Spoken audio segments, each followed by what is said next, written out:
So thank you for joining us at Epoch Xperience. My name is Mark Leperto, and I'm here with Lance Craner, founder of Yobowargames and creator of the Digital Wargamer magazine. My apologies.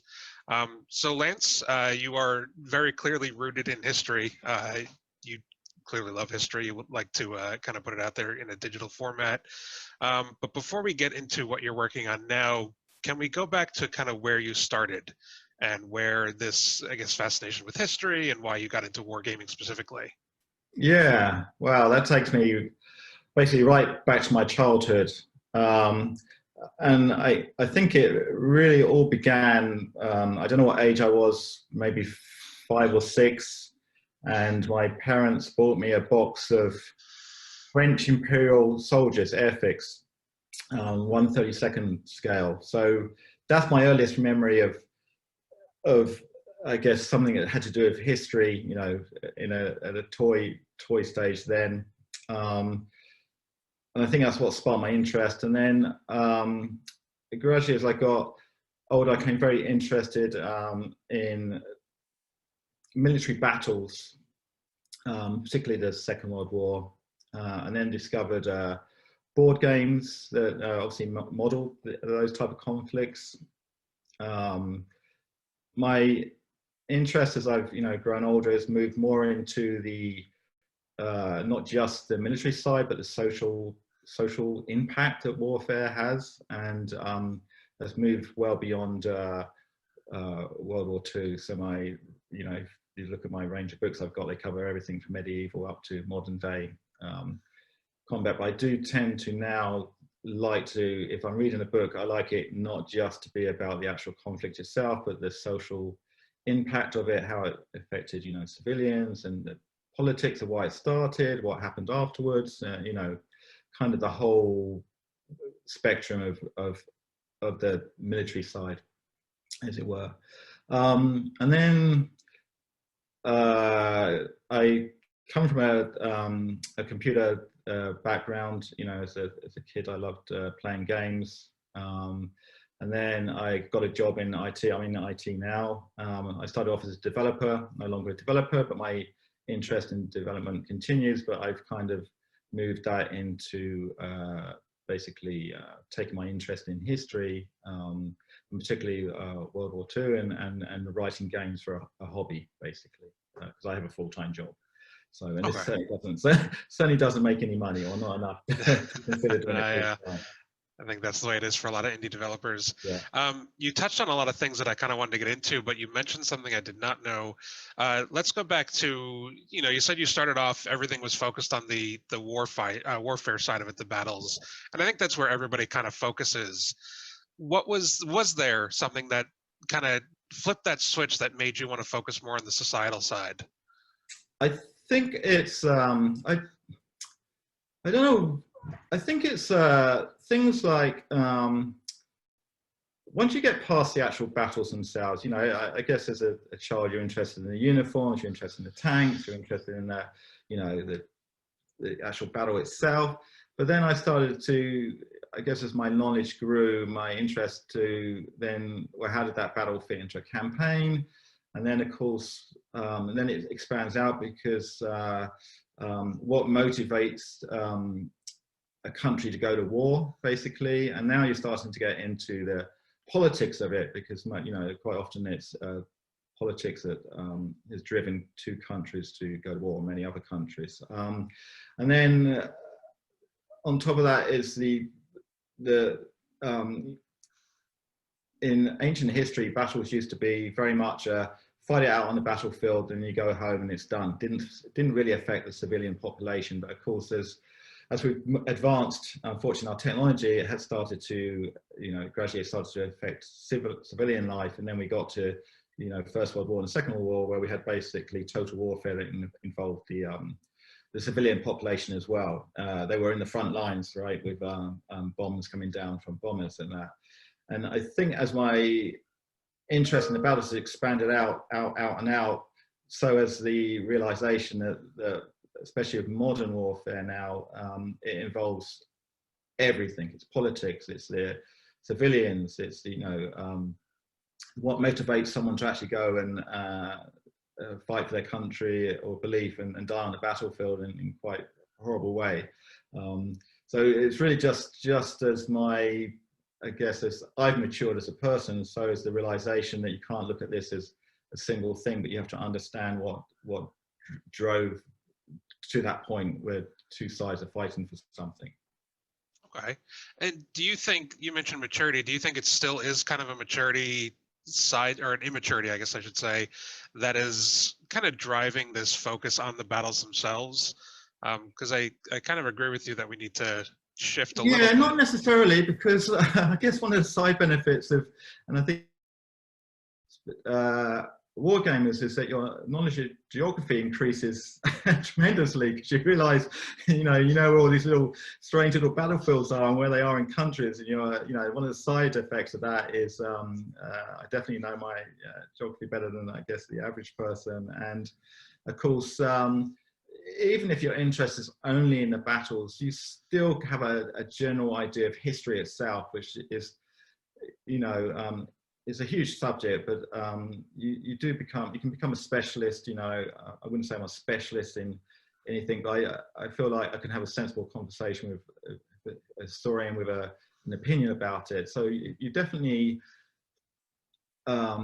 develop, I guess, a skill set or knowledge just outside it. But at the beginning, when you're first doing this, I don't think that's really there. You might be playing it for fun. It's because someone asked you to play.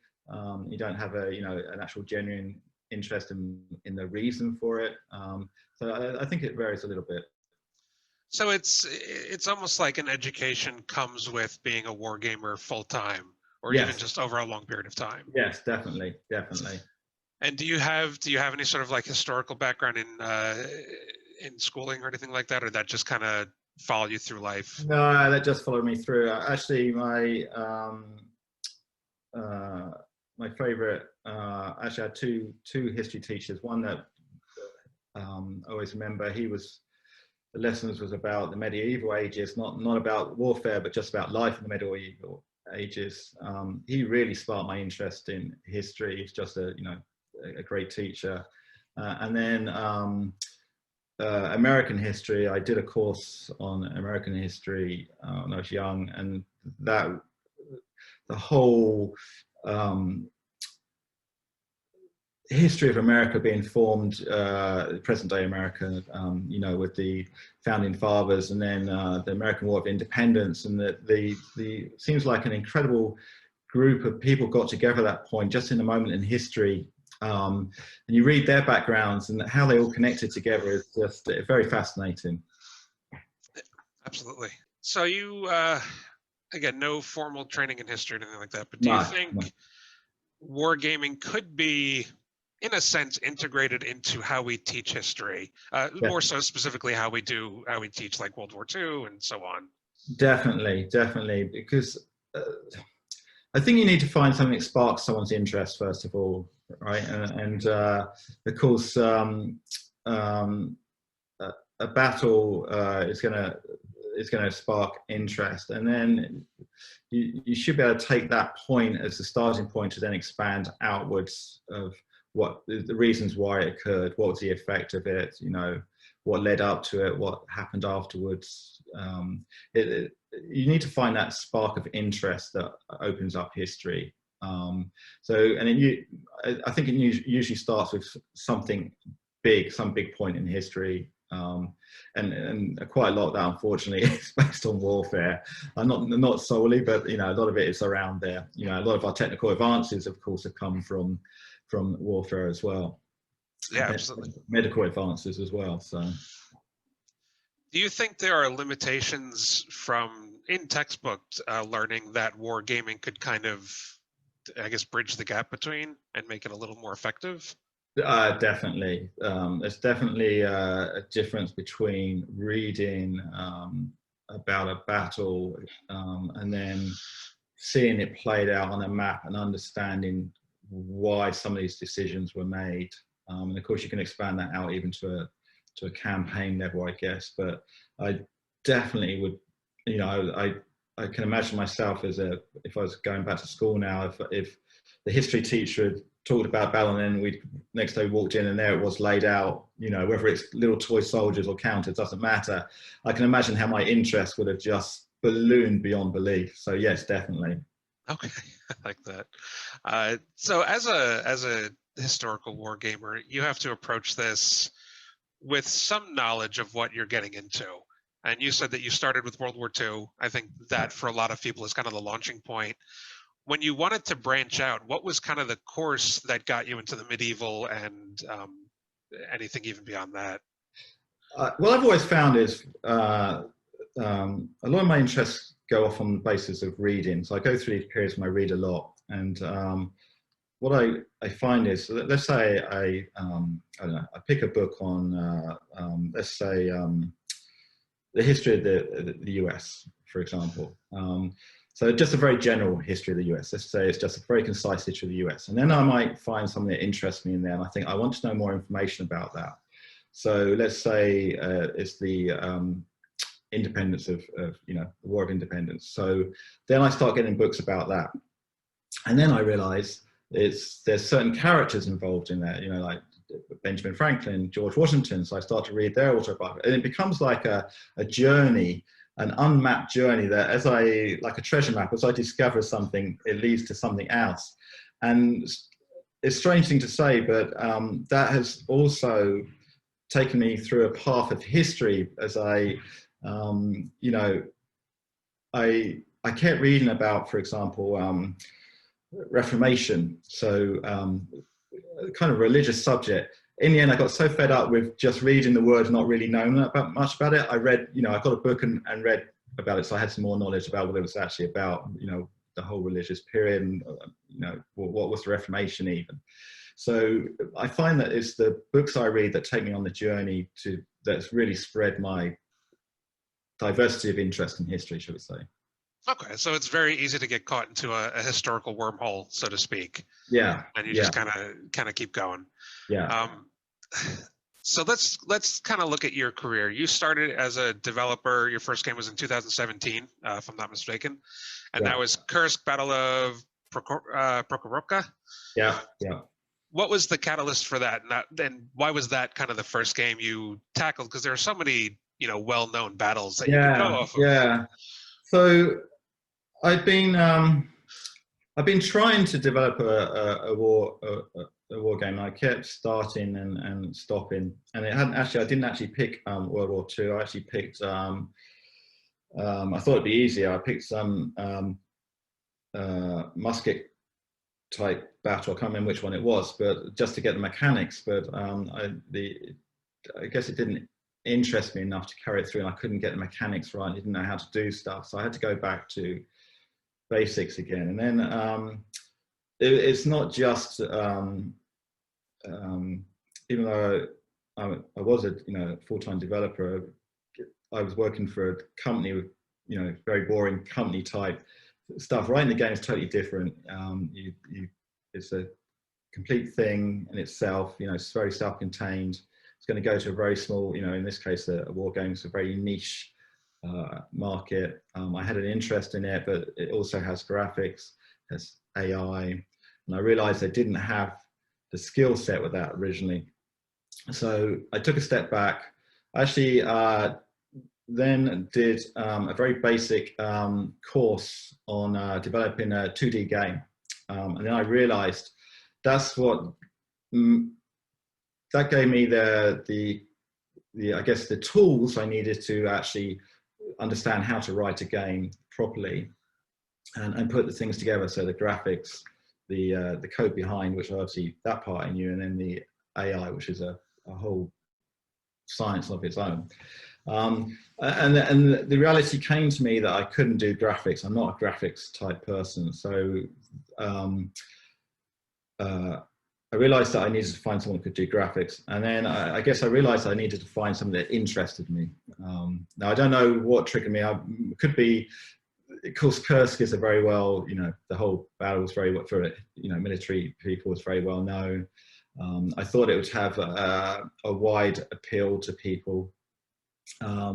So that was really, it was just because I was was interested in it. I thought the game itself would have a wider appeal than if I picked something very niche. You know, you might get into this later, but it is a very niche market. You're not going to get rich especially as an indie developer writing a war game, especially if it's just focused on one battle. So I really wanted to make it kind of focused, small, something I could achieve, but would have interest so that I could gauge. That was really a tester to see, is there interest in my style of war game? Because my style of war games is very much a bridge between a full-blown modern computer game and the board game. You can see that if you look at the style of my games. You can see that where they've come from. They've come from a board game look and feel, basically. Okay. And then we moved on to the Battle of Korsun. Then you moved to Crimea, and I think your most recent was Iwo Jima. Yes. So I know Kursk obviously is known to kind of the people big into military, but Iwo Jima has that kind of name power that people kind of dive into, and games like Call of Duty and Battlefield love it. So what eventually drew you to something that was a little more well-known and a little more kind of impactful on the course of World War II? So that one actually is, I've always, even as a kid, Iwo Jima's fascinated me in the sense that basically, you know, 21,000 Japanese basically were on this little island. It's tiny, and they had no way of getting off. They likely knew the ending wasn't going to be very good for them if they were attacked, and of course they were attacked. And then, you know, the Americans went on there thinking it's a small island, it shouldn't be that hard to conquer, and then found out it was, you know, it was a horrendous place to be. So I've always had this, I don't know when it started, but it's kind of fascination about that particular 3 or 4 weeks of campaign battle, because there was only ever going to be one winner on that one at that point in the war, right? So what makes someone on one side fight to death, and what makes someone else, you know, day in, day out, try to advance a few more yards on a rock that no one up to that point had probably heard about, right? So I myself had always been interested in that. And then, of course, it's very well known. And I'd realized after Kursk and Kherson that actually writing AI is very difficult to do right. And I thought Iwo Jima would get rid of that AI side, and I could focus a lot more on developing my skill set on the other elements of a game. And the reason I mentioned about the AI is because the Japanese in this particular battle were very much fixed in location. I could basically not have to worry about any AI for them. They would just react to circumstances as the player played the Americans. So that's another reason it interested me, because it's a very much a one side, in the sense there's one person is really driving this battle to conclusion. Yeah, you know, anyone playing, if you're playing that's a board game, as a Japanese player, if you just look at the playing it as a game, it's a very boring game for them, because basically they can't move much, they can't do much, they're just going to be there until they're wiped out. So that's kind of what drove me to that one. Okay, I think definitely a great choice. Have you been getting like a lot of, because that came out in March of last year, correct? In terms of your other games, has that one blown up a little bit more, kind of the same? So it's getting there fast. I mean, my sales, don't imagine sales are in there like tens of thousands. Actually, interestingly, Kursk has been out the longest. It's still my #1 game in terms of revenue and number of units sold. But Iwo Jima has been out for a lot shorter period, is #2 and catching up fast. And you know, it's been out for a year, so I've just started to offer it for discount in sales and that. Okay. In Steam sales and that. So, but it definitely, I think another year and it would be the #1 game. Yeah, definitely. It's very exciting. Very congratulations. I mean, any sort of launch like that is I'm sure nerve-wracking, but it's good to see that Yeah, I return. remember when I launched Kursk, you know, I launched it on Steam. I didn't do any publicity. I was very worried about it. I would have been happy with one sale.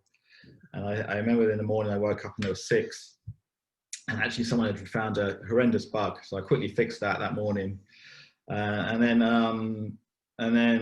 you know, the next day, I think the 6 went to like 100 or something. And then, you know, so I felt relieved because there was an interest there. That was kind of a proving point that there were people out there wanted to buy this type of game. So I remember that kind of you know, excitement with Kursk. And you know, as I've developed more games, of course, people follow your particular games and wait for the next one. So I think that's something a lot of developers don't realize is that when you launch that first game, even like 1, 2, 3 sales is a big deal. So I have to assume, you know, when you get to that 100, even on the first game, it's kind of maybe mind blowing. it is. I mean, if you look at Steam, who quite often publish figures, or there's people that can extract information from that. I mean, 95% of games, you know, don't even cover, you know, I think it's as high as that, don't even cover the cost of development. So, you know, and a war game is very much written to a very small niche market who's very discerning as well. They know their history. Woe betide you if you get something wrong in the game, because you will get flagged for that almost immediately. It's very surprising actually. But so to develop a game to completion and publish on Steam is a major achievement for any developer. You'll see a lot that will start. I mean, I started many times and didn't get there until that first one. But then to actually have some sales, and for those sales to cover your costs, that's an achievement on its own. So that's what I normally look for in my games. As long as they cover my costs, then I'm happy because it finances the next game basically. And speaking of the next game, you're actually not done. You have Valor and Victory still coming. Is that correct? Yes, that is. It's turned into a labor of love. So I started that 3 years ago, and not naively not realizing how big a project that was going to be. And actually, I took a breather and did Iwo Jima with a new developer for 2 reasons. One, I needed to test some ideas out, and I couldn't wait, you know, for another 2 years of development on Valor and Victory to find that my ideas were wrong, and I needed to. I realized I needed to find some help. So someone contacted me that was, Bruce contacted me that was interested in developing war games, to see my games and wanted to do it. And I said, well, look, I'm thinking about doing Iwo Jima. Do you want to help me on that? So he helped me, and now he's helping on Valor and Victory. But yeah, it's been it's over 3 years now, getting very close. You will hear an announcement on that very soon. That's very exciting. Yes. From Iwo Jima to Valor and Victory, are there any like big changes that you want to discuss or can discuss, or is everything? Yeah, no, yeah, there are. So the biggest changes for me, one is Valor and Victory has got a lot of AI in it, a tremendous amount of AI. It's the most AI I've ever written. With Kursk, I had a little bit of scripting because I didn't really know how to do AI properly at that point. So I had a little bit of scripting that basically told when the computer was playing, move your pieces to this area to start it off, just to balance it out a little bit, rather than it taking a herd instinct and just running off somewhere. And then after that, when I look at it now, it's fairly basic AI. I mean, it does well, but it takes a bit. You can only play the AI can only play the Russians because I put them into a kind of defensive mode. So it's a little bit easier when you're programming AI if it's just defensive, because you don't have to think about advancing and attacking. You just think about, I need to defend here, and how do I do that? But Valor and Victory is a totally different ball game because basically you'll be able to create your own scenarios. So, which means I provide the maps, but you can create. It's very, very much like any of these squad level board games where you get a series of maps and they give you some scenarios to start you off with, but you can also design your own. It's not a direct comparison, but Squad Leader is, of course, the kind of father of that type of game. So there's a lot of AI in there. That's what I'm actually focused on at the moment. The other thing is my previous games have all been very fixed. So one map, your unit starts set up, and you basically play the game from either side. So everything's been predefined right from the beginning. So as a programmer, I've got a bit more control over what's happening. But with this game, it will go out of some predefined scenarios, but you'll be able to have the ability to create your own scenarios, and then of course the AI needs to hopefully react to players setting up games in a way that I hadn't imagined and not fall over or act stupidly. So it's been vastly different, and having the ability to, this game, I have a scenario editor which I've never done before, so to allow players to create their own scenarios. It will integrate, it has a play by email fully integrated into there, which I've not done before, and it basically has a multitude of maps, and with the future, providing the game's successful, you'll be able to download. So at the moment, it has British, American, and German nationalities in there, but the future would be Russians and Japanese, and then some of the French, and of course then there's different areas like the desert war and the Russian front, and obviously the wars in Asia as well.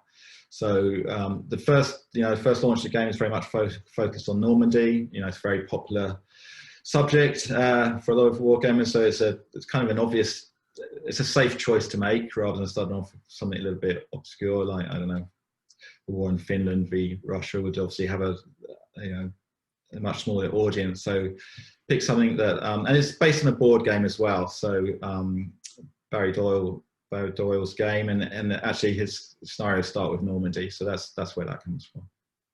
Okay. Yeah. A couple of things I wanted to get onto before we do that. That is drastically different than your other stuff. There's a lot going on. Yeah.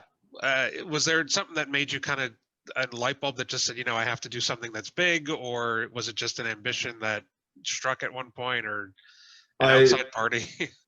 I didn't realize how big it was going to. I didn't realize how big a project it was when I was taking it on. I had a vision in my mind that so I'd already written 3 games by the time I did that, and I thought it was time to do something a bit bigger. I'd always wanted to do a squad level type game. So one of my first war games was Squad Leader that my parents bought for me. So that really fired up my imagination at that point for board games when I saw that. I remember opening that game and thinking, wow, this is amazing. So I've always been interested in squad level games, but I needed to find, I didn't want to have to write the rule set myself. So that's another thing you need to think about. There are some very good indie developers out there that not only write the games, but they also write the rules for them. But that takes a lot of time. So I wanted to find a squad level game that had been pre-designed by someone, and I found Valor and Victory by chance, and it was ideal for me. Appeared ideal at the time because it was it has fairly simple rules. It's not if you look at some of these squad level games, they have very complicated, minute rules about everything. But this was aimed to be simplified, and at the time when I looked at that, I thought this would be okay. Just didn't realize it would take me 3 years over 3 years to write it in my spare time. Of course, it's not a full-time vocation for me. Of course. Do you ever want to make it a full-time, or is this just doing it? No, I've always treated this as it's a hobby, but I've treated it in a business sense. So I had a 3-year plan. So as you said, I think Curse came out in 2017. So I'm about a year behind where I wanted to be. But I had this vision at that point that if provided Curse covered its costs, and I didn't have anyone screaming at me because it was a terrible game, then I would gradually work on the next one, improve my skills in writing games, and with the goal that I would get to a point where I had a game that was a big one, and that would be the deciding point whether this could be a full-time vocation. And Valor and Victory at the moment is that game. Now, of course, it may be very successful, it may just be okay, it may be a disaster. So in answer to your question, I would love to do this full-time, but the reality is, this is a very, in the spectrum of computer games, of quite a niche market. There's the demographics are quite small, and people are interested in this type of game, and it's very hard to have a big game that is successful and could allow you to basically give up work and do it full time. But in answer to your question, I'd love to do it full time. Yes. Of course. Do you have, so say Valor and Victory is as successful as you want it to be, do you have like a next step, or would it just kind of be, we'll see what comes up? I do. So if it was successful, then I'd be looking to continue to support the game with a lot more content, expand the rule set probably beyond what Barry had in his, has in the original board game. Just an example, this game doesn't cover things like river crossings, so adding something like that to it at some point would be great. And just to expand it out to, as I mentioned earlier, to the different nationalities and the different fronts and that. And now there was also, I happened to come across a guy who'd actually taken the board game and had amended the rules to cover things like the Falkland Wars at a squad level, and even the First World War at a squad level. So there is a potential there to move it into other periods. But what I'd probably like to do is take the experience of Valor and Victory and then move it to either Napoleonic period or the American Civil War. Mainly because there's a lot of content there that would allow you to do a series of games. There I'm more thinking about having a whole series of games in a period. Just because writing a game engine itself is quite a battle, so you want to try and reuse that as much as possible. But I've learned, I would have to write a game engine for those periods. I've learned a lot from Valor and Victory that would make starting that out a lot easier than it would have been 3 years ago. Do you think it'd be a little easier also because it wasn't as technologically advanced, so you're not working with that many different types of units and military vehicles? Exactly. Yes, there are some. I certainly wouldn't want to. I don't have the same interest in modern military history, but also I can imagine that being a lot harder to develop so that developers that do that I admire, because I just think the scope of what you can do with the weaponry and that just expands as technology moves on. Okay. So before we get into the digital wargamer, for people that are kind of in your shoes, or not even in your shoes, but are where you were at a couple of years ago, looking to get into this, they want to start developing digital war games. Do you have like even a sentence for them that would kind of help them kick it off? Yeah, the hardest thing is getting a game to completion. That is the hardest thing. You have to get to that point, to finish the game, there's certain things you have to do. I think is, one, you need to understand what your skill set is, and the stuff you can't do, get someone else to help you. There's the Kursk, the actual counter graphics and the map. I found a guy on Upwork.com. He did the map for like $65. Wow.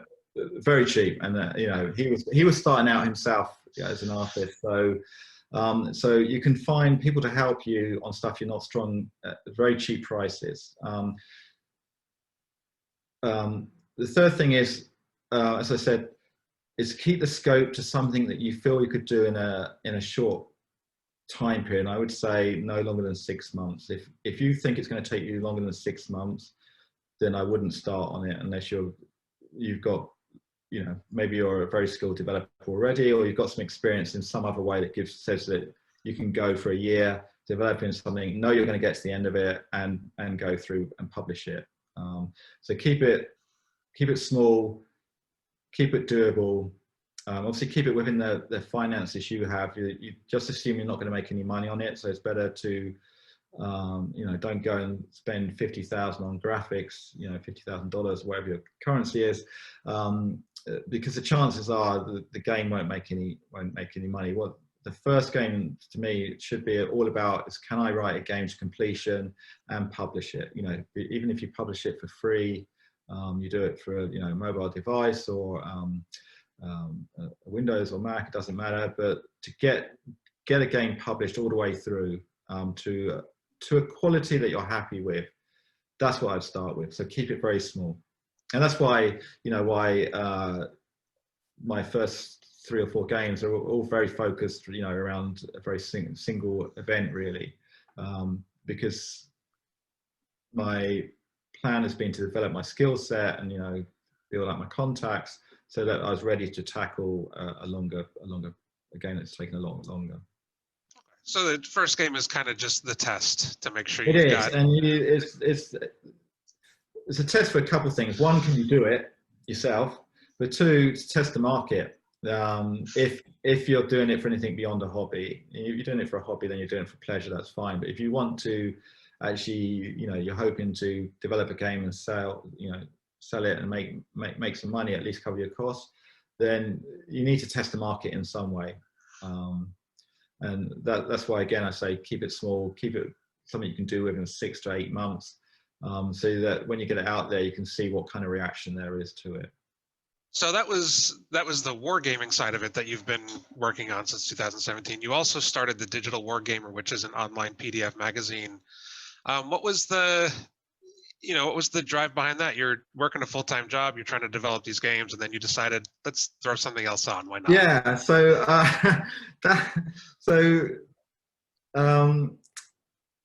that was an experiment. So it's kind of on hold at the moment. But what I at that time, so this is last summer, like I said, I was very busy. It's probably a little bit foolish, but I had this idea that there's lots of people like me out there developing strategy games, but they don't get much publicity, and a lot of them don't know how to even get that publicity now. So my idea was that I would use my experience that I've built up and try and find these people and put that into a magazine. I wanted to experiment with a magazine format as well. I don't know what that really got into my head there. I just wanted it, something I wanted to do.